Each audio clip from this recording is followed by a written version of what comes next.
네, 안녕하세요. 저는 카이스트 생명화학공학과 특훈 교수로 근무하고 있는 이상엽이라고 합니다. 반갑습니다. 오늘 저는 여러분과 환경과 인류 건강을 위한 시스템 대사공학이라는 것을 주제로 해서 이야기를 나눠볼까 합니다. 기후변화 너무 심각하죠? 사실 기후변화란 말이 이제는 바뀌어서 기후위기라고 우리가 부르고 있고, 정말로 양쪽의 익스트림한 그런 기후들이 지구 곳곳에서 출현을 하고 있습니다. 이거의 원인은 여러 가지가 있지만 종합적으로는 인류의 활동에 기인한 것이라고 볼 수가 있고요. 그 중에 이제 대표적으로 원인을 제공했던 것이 우리가 화석 원료를 기반으로, 여기서 화석 원료는 원유, 천연가스, 석탄 등이 있겠죠. 이것들을 이용해서 석유화학 공정이라는 걸 통해서 휘발유, 경유 같은 이런 연료들, 그리고 플라스틱, 용매 등 화학 물질들을 만들어서 쓰는 과정에서 과량의 온실가스를 배출하게 됐다는 데서 문제가 있습니다. 따라서 이것을 어떻게 해결할 거냐. 물론 여기서 강조하고 싶은 것은 그렇다고 해서 석유화학 공정이 우리 인류의 환경을 갖다 파괴를 한 거냐 그동안. 그건 그렇지가 않다는 것은 정확히 알고 계셔야 되고요. 이유는 만약에 석유화학 공학이 없어서 플라스틱을 전부 다 나무로 대체해서 했었다라고 생각을 해보십시오. 이러한 문명이, 우리 인류의 문명이 아마 일어나지 않았을 것입니다. 하지만 그럼에도 불구하고 지금은 이제 기후 위기를 맞고 있기 때문에 모든 사람이 동일하듯이 화석 원료에 대한 우리의 의존성을 많이 좀 줄이고 좀 더 환경 친화적인 방법으로 이러한 연료, 화학 물질들을 생산해야 되겠다 하는 것이고, 거기서 나온 것이 바이오 기반으로 이러한 다양한 물질들을 생산하는 것이 되겠습니다. 그럼 바이오 기반으로 도대체 어떻게 만드냐? 일단 원유, 천연가스, 석탄 등을 대체하는 원료는 태양하고 대기 중에 이산화탄소가 있으면은 자라는 바이오매스, 즉 여러 가지 잡초라든가 특히 우리가 먹지 못하는 그러한 바이오매스를 원료로 사용하고요. 석유화학 공정을 통해서 생산했던 다양한 그러한 원료 물질로부터 바뀔 수 있는 석유화학 대체 물질들을 다 만들 수가 있는 그러한 것이 바이오텍 공정이 되겠습니다. 그렇다면 이러한 생물 공정은 뭐로 할 거냐? 윤리적으로 문제가 없는 미생물을 공장으로 활용합니다. 이유는 우리가 집에서 기르는 개라든가 고양이한테 밥을 주고서는 야, 나 어디 갈 건데 플라스틱 좀 내놔라 할 수는 없잖아요. 그죠? 그래서 우리 발효식품 같은 걸 통해서 미생물은 우리가 윤리적인 죄의식 하나도 없이 우리가 늘 오랫동안 먹어왔고, 그렇기 때문에 이러한 미생물을 세포 공장으로 써서 우리가 원하는 화학물질을 만들 수 있다라는 것이고요. 다만 문제는 이 미생물이 여기도 있고 저기도 있고 굉장히 많은데 이 미생물들 우리가 분리를 해다가 배양을 해갖고 우리 원하는 물질을 생산하라 그러면 잘 생산을 못합니다. 이유는 이 미생물이 거기서 살고 있었던 이유가 우리가 원하는 화학물질을 생산하려고 거기 살고 있었던 게 아니고 자기 나름대로의 목적. 근데 말을 안 하니까 모르죠. 근데 우리가 생각하기에 목적은 한 마리가 두 마리 되고 두 마리가 네 마리 되는 번식이라는 것이 목적이라 이거죠. 근데 이제 우리가 목적은 너희 잘하는 것도 좋지만 우리가 원하는 화학물질들을 좀 친환경적으로 생산을 해다오 하는 것이기 때문에 이 효율을 어떻게 올릴까 하는데 고민이 이제 생기게 된 거고요. 이 고민을 해결하는 학문이 대사공학입니다. 오늘의 주제죠. 대사공학은 정의를 내리자면 세포의 대사 및 유전자 조절 네트워크를 우리가 공학적으로 해석하고 조작을 해서 여러 가지의 목적을 달성하는 행위 전체를 말하는데요.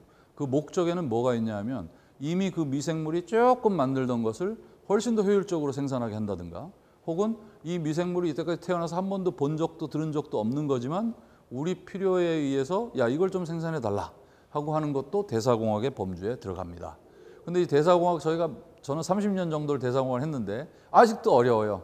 지금 여기 보시는 이 차트가 아마 여러분들 생물 시간에 배웠던 대사회로 차트인데 이게 다가 아니죠. 이걸 여러 장을 붙여놔야지 우리가 알고 있는 대사회로를 정리해 놓은 건데, 우리가 원하는 그 프로덕트가 저 밑에 반짝반짝한 것이 있을 경우에 그거를 먹이로부터 어떻게 글로 가장 효율적으로 갈 것이며 중간에 빠지는, 즉 부산물로 생기는 건 어떻게 줄일 것이며 하는 것을 최적화하는 것이 이제 대사공학이다 대사공학이라고 보시면 되겠는데, 한 가지 문제는 세포가 살아있는 생명체다 보니까 그렇게 단순하지가 않아요.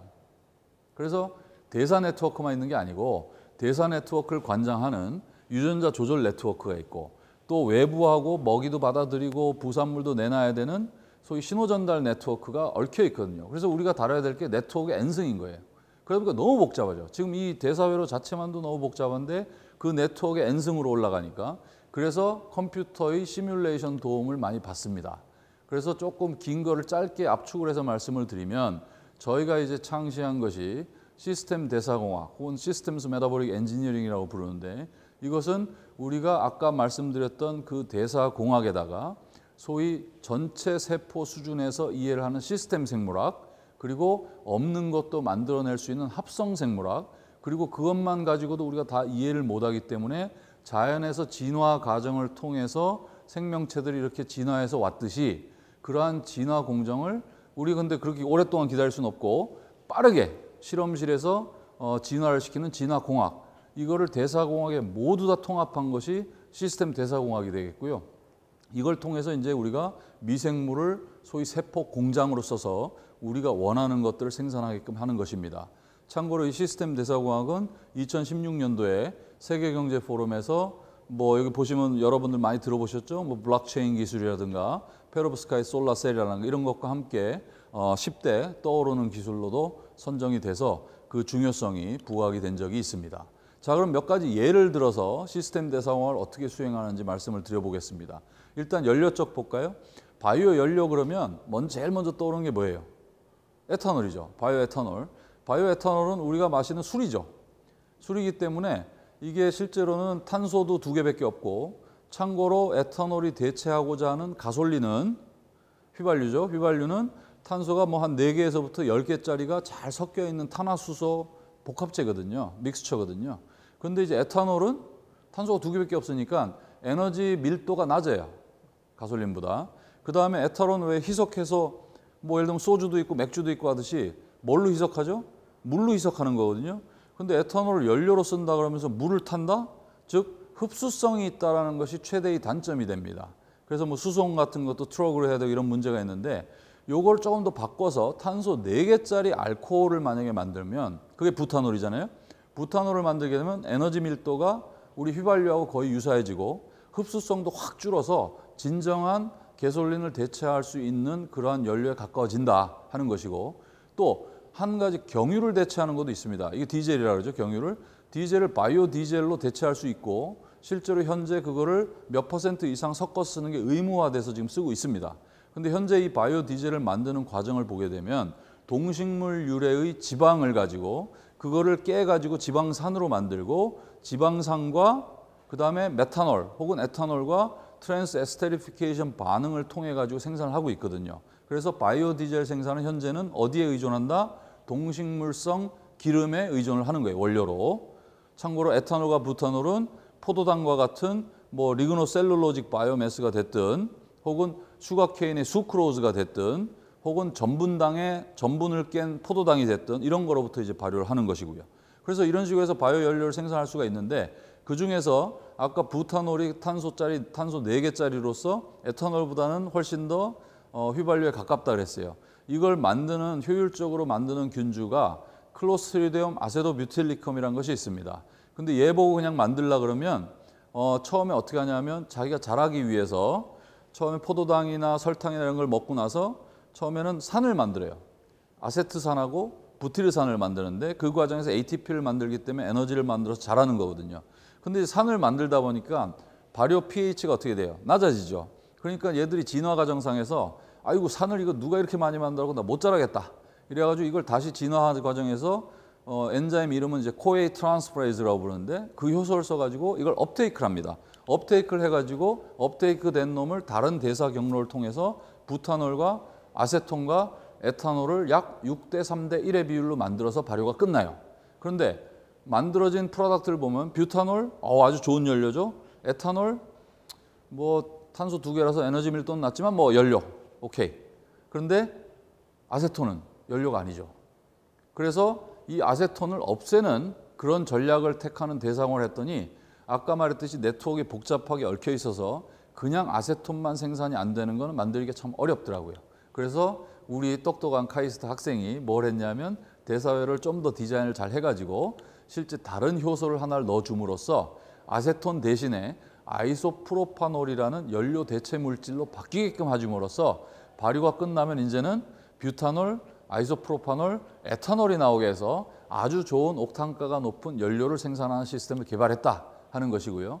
저희가 이제 이 연구를 하다 보니까 아니 뭐 부탄올 생산할 거면 아예 그냥 휘발유를 만들자 싶죠. 근데 이제 문제는 휘발유는 뭐라 그랬죠 아까? 탄소가 4개에서 한 10개짜리 저 고온 고압으로 지구 저 땅 밑에서 오랫동안 그 시간이 걸려 가지고 만들어진 게 그 소위 원유잖아요. 근데 그거를 우린 실험실에서 미생물로 하여금 바로 발효해서 만들자 그러다 보니까 미생물 입장에서 보면 뭐예요? 얘는 비천연 화학 물질이에요. 즉 non-natural chemical인 거예요. 그러다 보니까 non-natural이라는 소리는 뭐죠? 자연계에 이걸 만들 수 있는 대사회로가 없다라는 거예요. 그럼 못 만들죠. 그럼 어떻게 해요? 못 만들면 그냥 알았어요. 못 만드니까 그냥 땅 밑에 있는 거 쓸 거예요? 그게 아니죠. 그래서 대사공학자가 이제 등장을 하는데 대장균의 지방산 합성 경로와 분해 경로를 잘 엔지니어를 해가지고 우리가 원하는 탄소 길이의 지방산이 생산이 되도록 바꾸고 그 만들어진 지방산을 여기서 이제 3스텝 컨버전 패스웨이인데 3단계의 효소 반응을 더 거쳐서 휘발유를 세계에서 처음으로 만들 수가 있었던 겁니다. 이걸 더 확장을 해가지고 야 그럴 바에 이제 디젤도 만들자. 디젤의 문제는 아까 동식물성 기름 유래로부터 만든다 그랬잖아요. 지금도 대부분이. 그런데 예를 들면 식물성 기름 같은 게 이제 쓰기가 안정적이기 때문에 많이 쓰는데 그 대표적인 게 뭐냐면 팜유예요. 팜유는 참고로 동남아시아 같은 데서는 식용유입니다. 굉장히 많이 쓰는. 그 말은 우리가 에탄올 생산할 때도 많이 나왔던 얘기지만 우리가 먹는 음식 갖고 연료 같은 걸 만들면 한쪽에서는 굶어 죽는 사람들도 있는데 너희는 그걸로 연료를 만드냐라는 윤리적인 문제에 봉착을 하게 되는 거예요. 그래서 우리가 먹지 못하는 원료, 즉 리그노셀룰로직스와 같이 뭐 낙엽이 될 수도 있고 썩은 나무가 될 수도 있고 혹은 다른 빨리 자라는 미생물이 될 수도 있고 이런 것들을 부셔서 만든 바이오매스를 원료로 하면 대부분이 포도당이거든요. 포도당, 자당, 리그닌 뭐 이런 것들이 나오는데 따라서 포도당으로부터 만약에 바이오 디젤을 만들 수 있으면 더 이상 우리가 동식물성 기름에 의존하지 않고 경유, 즉 디젤을 만들 수가 있다. 그래서 저희가 이 오일을 굉장히 많이 끼게 하는 미생물, 여기서 이제 로도코코스균이 되겠는데 이 로도코코스균을 발효를 해가지고 거의 뭐 기름을 갖다 세포 안에 꽉 채우는 정도까지 그런 기술을 개발했고 그 다음에 그 안에다 그 팻을 갖다가 분해해서 소위 지방산으로 쪼개주는 것도 개발을 했고 거기서 한 스텝 더 나가서 효소 이름은 이제 왁스 에스터 신세이즈라고 부르는데 그 효소를 넣고 에탄올도 같이 만들게 함으로써 세포 내에서 트랜스 에스테리피케이션 반응이 일어나서 디젤로 바로 만들어서 뿜어내게끔 하는 기술까지도 개발했고요. 이 공정은 참고로 상당히 효율적이어서 우리가 저 오일 기반으로 하는 것을 향후에 대체할 가능성도 있다라는 것입니다. 자, 연료 얘기는 그 정도 하고요. 우리 현재 굉장히 문제가 되는 플라스틱 얘기 잠깐 해볼까요? 플라스틱은 뭐 유비쿼터스하죠. 없는 데가 없죠. 뭐 우리 몸에 지니고 다니는 모든 물건의 70%는 플라스틱이다 할 정도로 그렇게 많이 쓰는데 실제로 1년에 만들어진 플라스틱 양이 전 세계적으로 약 3억 5천만 톤 정도 됩니다. 어마어마한 양이죠. 그러면 이게 만들어지기 시작한 7, 80년 전부터 지금까지 도대체 플라스틱 인류가 얼마나 만들었었냐? 모르죠. 아무도 계산 안 해봤으니까. 하지만 대략 예측을 해보니까 한 83억 톤 정도 되는 것 같아요. 엄청난 양이죠. 얘들이 어디 갔냐? 보니까 9% 리사이클 했고요. 12% 태웠고요. 태우면 최소한 에너지는 확보를 하죠. 79%가 랜드필, 땅에 묻은 거예요. 그럼 땅에 묻으면 어떻게 돼요? 뭐 비 오고 씻겨나고 UV 맞아서 깨지고 조각나고 강 타고 가서 결국 바다로 가죠. 그럼 바다에 가면 뭐가 있어요? 플라스틱 섬이 큰 게 5개가 있어요. 그 중에 하나는 미국 텍사스보다도 커요. 그래서 이게 해양 쓰레기 오염이 되는데 거기서도 또 UV 맞고 파도에 깨지고 하면서 어떻게 돼요? 잘게 쪼개져서 미세 플라스틱이 되죠. 미세 플라스틱 혹은 더 작은 마이크로 플라스틱 이런 것들이 어디로 가요? 플랑크톤이 먹어. 그 플랑크톤은 물고기가 먹어. 그 물고기는 사람이 먹어. 그 미세 플라스틱 누가 먹고 있어요? 우리가 먹고 있어요. 그럼 해롭냐? 몰라요, 아직. 그런데 일단 플라스틱 자체는 중요한 것이 왜 이렇게 플라스틱이 인류 문명을 일으켰냐. 그리고 지금도 매우 중요하냐. 혹자들은 플라스틱 더 이상 쓰면 안 된다 그러는데 저는 과학적으로 그건 옳지 않다고 봅니다. 플라스틱은 잘 쓰는 게 중요한 거지 낭비 안 하고 안 쓰는 건 답은 아니에요. 그 이유는 좀 이따 말씀드리고. 그러면 이 많은 플라스틱이 우리 몸에 들어오면 어떻게 될 거냐. 미세 플라스틱 형태로. 플라스틱의 특징이 가볍고 물성이 뛰어나고 값이 싸고 우리가 원하는 모양대로 만들 수가 있고 썩지 않는다. 이 5개가 굉장히 중요한 플라스틱 특성이거든요. 썩지 않는다 그랬어요, 제가. 우리 몸에 들어오면 썩지 않는다는 소리는 뭐예요? 분해가 안 되고 그냥 나가는 거예요. 해가 없다. 그럼 해가 진짜 없냐? 그건 모른다고 제가 말씀드렸죠. 이유는 플라스틱에 이제 가소제 같은 화학 물질도 들어가기 때문에 걔들이 혹시 우리 몸에서 빠져나와서 내분비계 교란을 일으킬 수도 있고 하는 가설이 있어서 아직도 연구 중이다. 이 정도로 보시면 되겠습니다. 그래서 결국 이 플라스틱, 특히 지금 코로나 때문에 저는 지금 혼자 있기 때문에 마스크를 안 쓰고 있지만 뭐 2명 이상만 되면 이제 마스크 쓰잖아요. 이 마스크 뭐로 만든 것 같아요? 면? 아닙니다. 면으로 만들면 그냥 뭐 바이러스 바로 들락날락 하죠. 이게 대부분이 폴리프로필렌이에요. 플라스틱이에요. 근데 이게 얼마나 쓰이냐? 전 세계적으로 한 달에 마스크 버려지는 게 1350억 개입니다. 한 달에. 근데 그거 갖고 뭐라 그러는 사람 있어요? 없어요. 왜? 지가 살아야 되겠거든. 즉 환경 문제 막 해서 플라스틱 때문에 난리가 났었잖아요. 그러다가 코로나 딱 터지니까 마스크는 써야 되는 게 프라이어리티가 더 중요해요. 우리가 살아야 되니까. 그러니까 플라스틱 이슈가 묻혀졌는데 만약에 이거는 남이 바이러스 묻었을 수도 있는데 이거 리사이클 합니까? 안 되거든요. 이건 뭐 소각을 하든지 해야 되는 거거든요. 그러니까 분해가 돼서 없어지든가 그래야 되는데 그래서 이런 경우에 완전히 100% 생분해성 플라스틱을 쓰면 얼마나 좋겠냐라는 생각을 하실 수 있죠. 그래서 그러한 일회용 용도로 쓸 수 있는 플라스틱 같은 경우는 이러한 생분해성 플라스틱을 개발하면 좋겠다 그랬는데 그거를 미생물이 할 수가 있습니다. 저희가 발명한 게 아니고 자연이 발명한 거예요. 즉 자연계에 있는 미생물 중에는 충분한 탄소원이 있고 자기가 자라기엔 좀 부적절한 조건에서 미리 그 탄소원을 받아들여 가지고 저장을 해놓고자 하는 기술이 있는데 그렇게 해서 만들어진 게 폴리하이드록시 알카노이트라는 폴리에스터입니다. 실제. 그래서 이거를 우리가 못 만드는 대장균 안에다가 빨간색으로 표시된 3개의 스텝, 즉 베타키토사이올레이즈라는 엔자임, 리덕테이라는 엔자임, pH 신세이즈라는 엔자임 3개를 넣으면 딱 구축이 돼요. 그래서 플라스틱을 만드는데 얼마나 만드냐? 이렇게 많이 만듭니다. 즉 대장균 한 마리 전자현미경 사진인데 그 안에 동글동글한 게 다 플라스틱이에요. 그래서 우리가 이름 자체도 이거를 아예 플라스틱 박테리아다 얘는 그렇게까지 붙일 정도로 효율적으로 지금 생산이 가능하고요.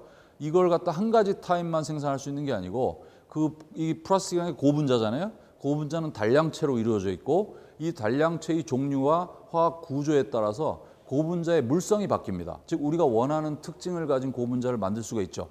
그 다양한 것들을 또 단량체를 만들 수가 있고 그거를 중합하게 함으로써 다양한 형태의 생분해성 고분자를 만들 수가 있다라는 것이고 그게 응용은 따라서 다양한 곳으로 사용이 될 수가 있겠죠.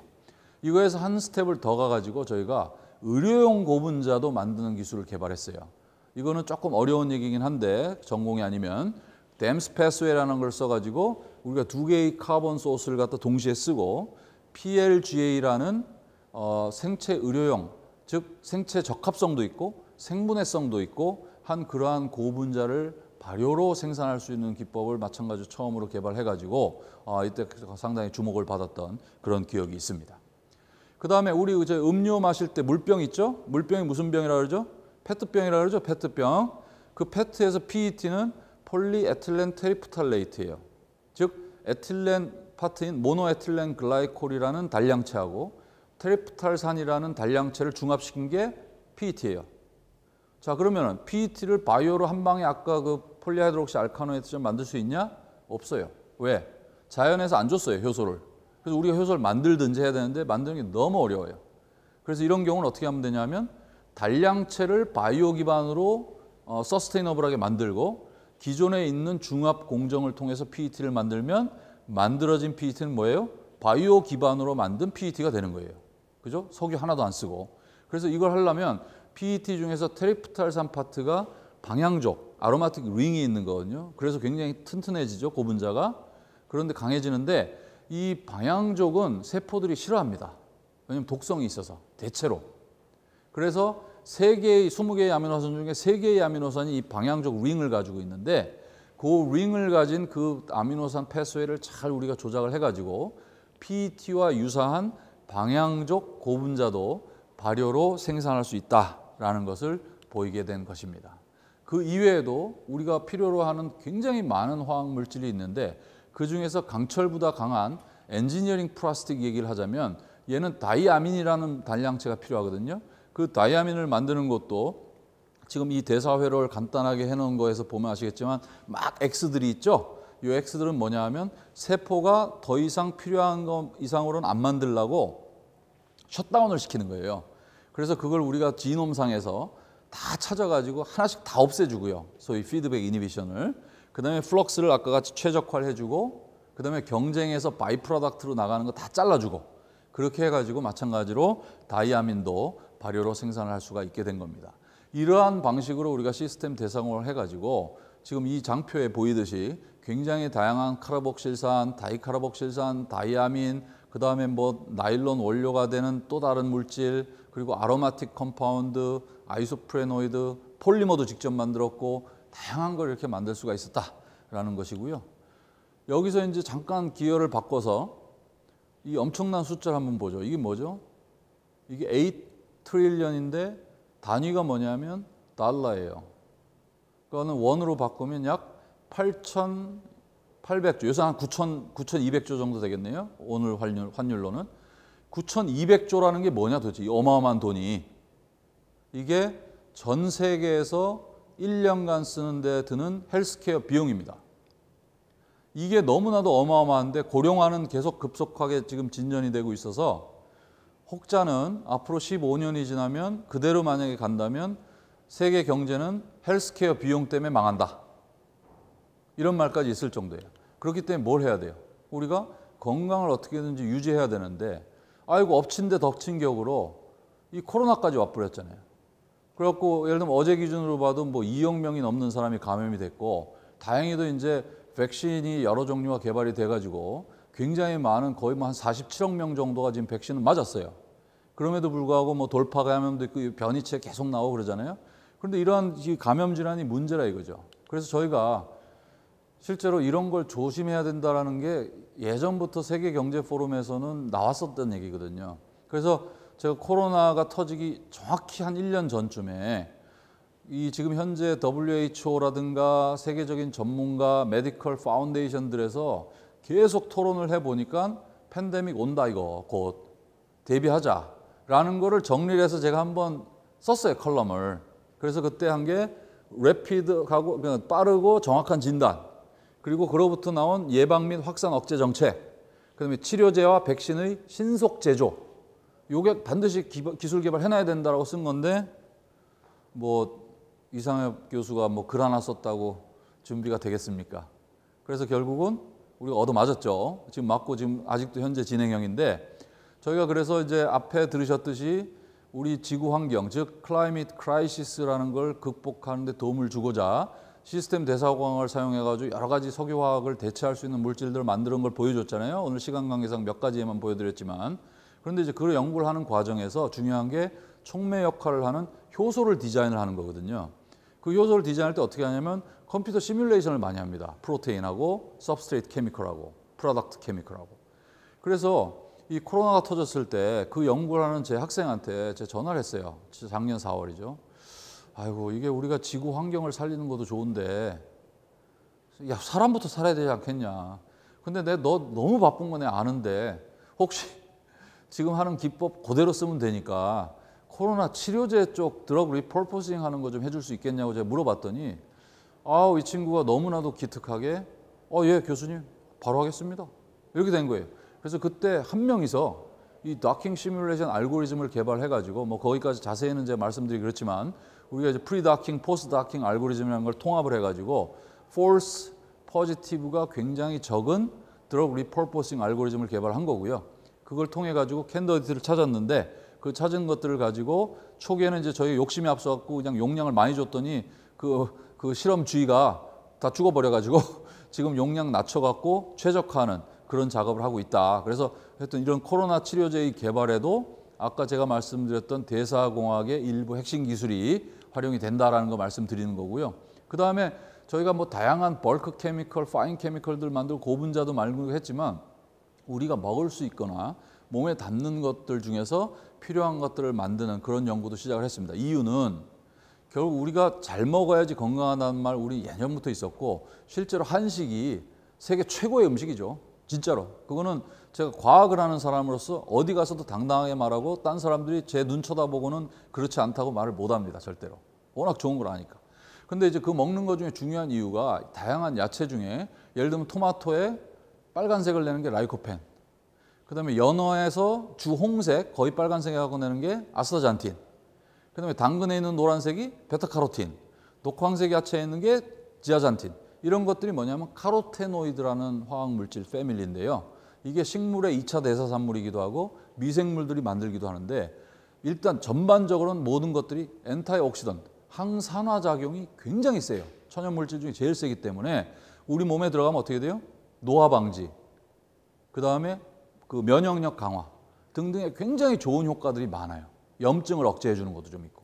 그러다 보니까 이걸 많이 먹으면 좋은데 문제는 지구 온난화 때문에 식물이 자라는 것도 이제 들쭉날쭉해져 버리고 사람은 자꾸 늘어나고 우리가 복용해야 될 용량은 나이가 들어가면 점점 더 많아지기 때문에 이걸 생산을 해야 되겠다 해서 시작을 한 거고, 여기에서 멈추지 않고 이게 마침 색깔이 빨주 노가 나왔잖아요.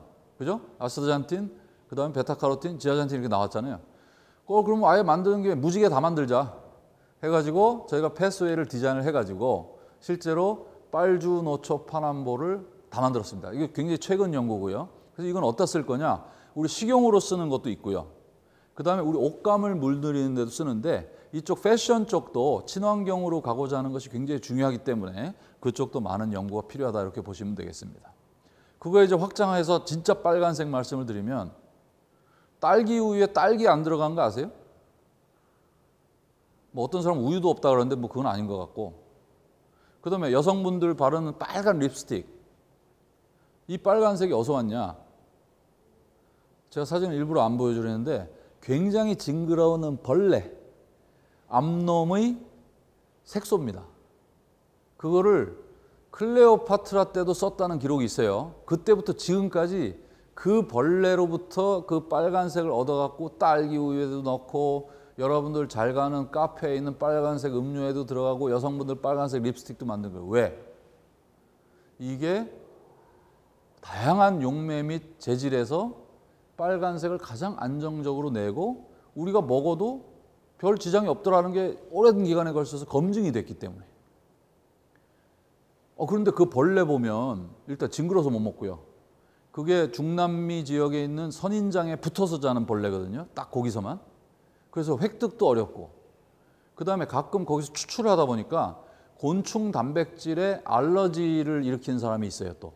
그래서 이런 문제를 동시에 해결하는 게 뭐냐, 우리 대사공학이 등장을 한 거죠. 그래서 미생물의 대사회를 또 다 뜯어 고치는데 여기는 뜯어 고친 것만 갖고 되는 게 아니고 실제로 필요한 핵심 유전자들, 즉 폴리키타이드 신세이즈라는 것과 그 다음에 여기 카보하이드레이트가 붙어야 되거든요. 글루코시 트랜스퍼레이즈라는 걸 잘 최적화해서 넣어주고 대사회로 최적화해가지고 칼미닉 애시드를 세계 최초로 만들 수가 있었던 거죠. 한 스텝 더 나가면 여러분들 그 그레이프, 그러니까 포도향 음료 가끔 드시죠? 포도향 소다 같은 거. 거기 보면 뭐라고 써 있냐면 artificially flavored라고 써 있습니다. 인공적으로 맛을 냈다. 그리고 계속 인공 거 먹는 거예요. 그 다음에 우리 어린애들 감기약 같은 것도 감기약 쓰니까 애들 주면 어떻게 돼요? 딱 하고 뱉어버리죠. 그죠? 그러니까 먹게 하려고 어떻게 맛을 내요. 근데 그 중에 대표적인 게 포도향입니다. 근데 그것 때문에 그 약에 뭐라고 써 있냐면 artificially flavored라고 써 있어요. 그게 어디서 왔냐? 석유로부터 온 거예요. 석유. 그러니까 자기 저 어린 자녀들한테 석유로부터 온 화학물질을 감기약하고 같이 먹이는 거예요. 안 먹으니까. 그래서 야, 이건 아니다. 이거 천연으로 좀 바꿔야지, 이거라도. 그래서 포도향이 뭔지를 봤더니 메틸 엔스라닐레이트라는, 지금 이 화면상으로는 보라색 쪽 익스트랙턴트에 있는 그 구조를 가진 것이 되겠고요. 이것을 생산할 수 있도록 코리네박테리엄 글루타미컴이라는 박테리아를 대사공학적으로 개량하고, 여긴 대사회로가 없기 때문에 옥수수로부터 효소를 하나 가져와 가지고 넣어줌으로써 메틸 엔스라닐레이트, 즉 포도향을 미생물 발효로 생산할 수 있게 되었다 하는 겁니다. 아까 제가 시작을 기후 위기로 시작했죠. 그리고 여러 요인 중에 기후 위기를 일으킨 원유로부터의 석유화학 공정 얘기를 했는데, 그게 다가 아닙니다. 이 사람이 조금 잘 살게 되면 고기, 육류 소비량이 늘어나요. 그건 아시죠? 근데 이 가축을 키우는 것이 엄청나게 지구온난화의 그 원인이 됩니다. CO2도 많이 나오지만 메탄도 많이 나오고요. 그 다음에 같은 양의 단백질을 우리가 섭취하기 위해서 식물, 작물을 키우는 것과 비교했을 때 그냥 모든 것이 기본적으로 3배 이상의 리소스가 든다고 보시면 돼요. 에너지부터 시작해서 물 시작해서 웨이스트 트리트먼트까지. 그런데 이걸 전 세계적으로 도대체 육류 소비량이 얼마나 되냐? 무려 3억 톤이에요, 1년에. 그럼 이거 제가 명수를 나눠보니까 78억 명이 1인당 1년에 38kg씩 먹는 거예요. 근데 종교적인 이유로 상당히 많은 숫자는 고기를 아예 입도 안 되잖아요. 그죠? 어떤 사람 100kg도 더 먹는 거예요. 그래서 최근에 이제 각광을 받는 것이, 야, 이건 환경적으로도 문제고 동물 윤리적으로도 문제고 가축을 키우다 보니까 생기는 또 하나의 문제가 뭐냐면 소위 인수공통 감염병에 걱정이 생긴 거예요. 그래서 대체육이 뜨고 배양육이 뜨게 된 겁니다. 여기서 대체육은 예를 들면 식물성 단백질 같은 식물성 원료를 고기 맛을 내게 바꿔서 대체했다고 해서 대체육이고요. 배양육은 실제로 고기와 같이 그 동물의 세포를 우리가 조직 배양을 하는 거예요. 그렇게 해서 하는 건데, 배양육은 아직까지 그 좀 전에 말씀을 드렸듯이 그 배양을 하려니까 배양하는데 비용이 많이 들거든요. 그래서 뭐 예를 들면 스테이크 하나에 뭐 예를 들면 1,000만 원. 그러니까 현재는 그냥 프루프 오브 컨셉트로 지금 개발 중이다라고 보시면 되겠고, 대체육은 예전에도 우리가 인공 고기 그래갖고 아마 드셔보신 분들 계실 거예요. 저도 먹어봤어요. 맛 진짜 맛없죠. 돈 주고 먹으라 그래도 진짜 난 안 먹을 것 같아요, 요새는. 그런데 최근에 먹어본 대체육은 구별 못합니다. 왜? 어떻게 그렇게 됐을까요? 그 중에 하나를 제가 키를 들으니까 힘이에요, 힘. 힘이라는 게 헤모글로빈에 붙은 프로세릭 그룹이잖아요. 이 힘이 고기 맛을 냅니다. 고기 향도 내고, 구울 때. 그래서 힘을 생산하는 경로를 우리가 설계를 해가지고 넣어주고, 힘을 또 세포 밖으로 이렇게 쫙 펌프해 주게끔 하는 그런 엑스포터도 찾고 해가지고 실제로 이걸 발효를 하면 한번 보세요. 16시간 발효 때 벌써 피 색깔이 나죠. 그리고 72시간이 가면 뭐 거의 검붉은색이 나올 정도로 힘이 많이 생산이 되는 거예요. 그래서 이걸로 대체육을 만드는 데 쓸 수 있다. 자, 오늘 짧은 시간 동안에 제가 석유화학을 대체하는 것부터 우리 건강에 도움이 되는 그런 화학물질, 그리고 음식에 들어가는 것도 화학 대사공학을 써서 만들 수 있다는 걸 보였는데, 이거를 우리가 하도 많이 만들다 보니까 이제 네이처에서 한번 정리를 하자고 정리한 겁니다. 원료를 예를 들면 재생 가능한 그런 바이오매스 원료로부터 시작해서 미생물 공장을 통해서 만들 수 있는 게, 원래 미생물 대사회로 쫙 있으면 그로부터 파생돼서 어떤 대사 경로를 거치면 어떤 화학물질이 만들 수 있다는 걸 이게 보여주는 건데, 이게 다가 아니죠. 뭐 생물 시간에 배우셨겠지만 메인 회로만 봐도 글라이콜리시스가 있고 TCA 사이클 있잖아요.